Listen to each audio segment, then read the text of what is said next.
Hello foodies, welcome to Sai Chaitanya channel.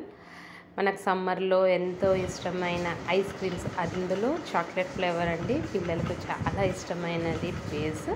ఎలా తయారు చేసుకోవాలో ఫస్ట్ తెలుసుకుందాం.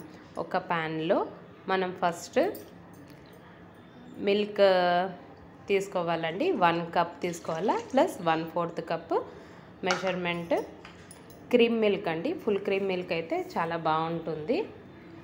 అది తీసుకొని ప్యాన్లో వేసుకోవాలి.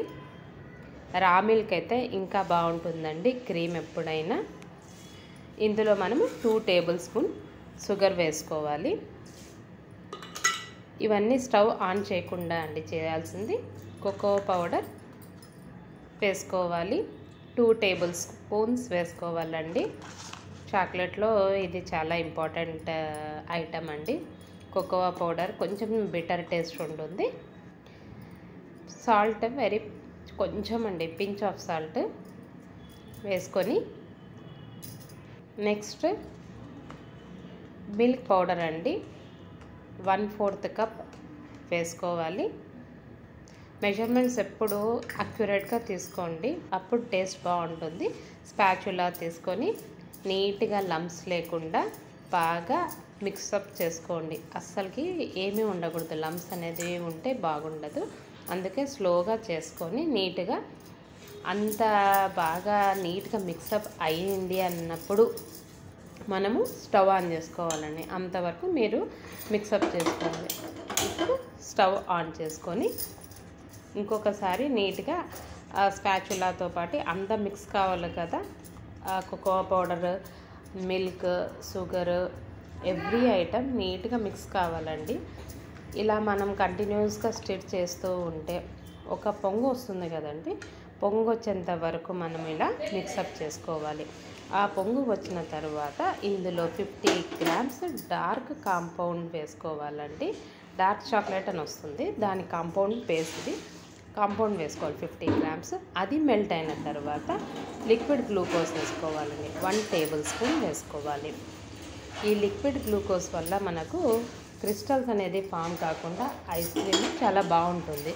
మెయిన్ ఇంగ్రీడియంట్ ఇదే అండి. ఇందులో మనము పౌడర్స్ వేస్తాం కదా, జిఎన్సీ పౌడర్, అవన్నీ అలా ఏమీ లేదు. ఓన్లీ లిక్విడ్ గ్లూకోజ్ ఒక్కటే వేస్తున్నాము. ఇది very important item in the ice cream అండి. లిక్విడ్ గ్లూకోజ్ మాత్రం ఎప్పుడూ చేత్తో పట్టుకోవద్దండి, అది కొంచెం స్టిక్కీగా ఉంటుంది. ఒకవేళ టచ్ చేయాల్సి వస్తే మాత్రం లైట్గా వాటర్ డిప్ చేసుకొని లిక్విడ్ గ్లూకోజ్ తీసి వేసుకోవచ్చు.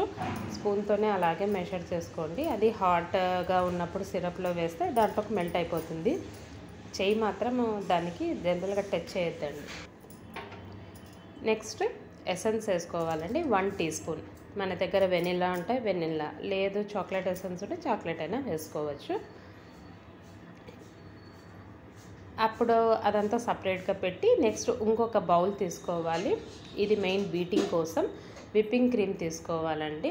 ఇది కూడా ఫస్ట్ 1 కప్ విప్పింగ్ క్రీమ్ తీసుకున్నాము, మళ్ళీ 1/4 కప్ కూడా విప్పింగ్ క్రీమ్ తీసుకోవాలి. ఫస్ట్లో మిల్క్ ఎలా తీసుకున్నామో ఇది కూడా అంతే. విప్పింగ్ క్రీమ్ జనరల్గా ఫ్రీజర్లో కంపార్ట్మెంట్లో పెడతామండి, కానీ మనం వాడే ముందు 1 డే ముందు నార్మల్ ఫ్రిడ్జ్లో పెట్టుకోవాలి. వాడేటప్పుడు విప్పింగ్ క్రీమ్ ఎప్పుడు వాటరీగా ఉండాలి. నెక్స్ట్ బీటింగ్ చేసుకోవాలండి. 10 to 15 సెకండ్స్ సరిపోతుంది. బాగా బీటింగ్ చేసిన తర్వాత అది మనకు ఒక పీక్ లాగా ఫామ్ కావాలి. అలా అయిన తర్వాత ఈ విప్పింగ్ క్రీమ్ ఇందాక మనం అంతా బీటింగ్ చేసినంత సిరప్లోకి యాడ్ చేయాలండి. విప్పింగ్ అనేది ఎక్కువసేపు చేయకూడదండి, ఓన్లీ 15 సెకండ్స్ చాలు. అది మెయిన్ థింగ్. మనకు ఇట్లా అంటే అట్లా కొండలాగా అంటారు కదా, అలా ఫామ్ అయ్యేంతవరకే అండి, ఎక్కువసేపు విప్పింగ్ చేయకూడదు. ఇప్పుడు రెడీగా అయిందండి. Everything transfer to eight container అండి. దాంట్లో పెట్టి మనము డీప్ ఫ్రీజర్ కంపార్ట్మెంట్లో పెట్టాలి. 1 డే తర్వాత ఇది మనం జనరల్గా వాడచ్చండి.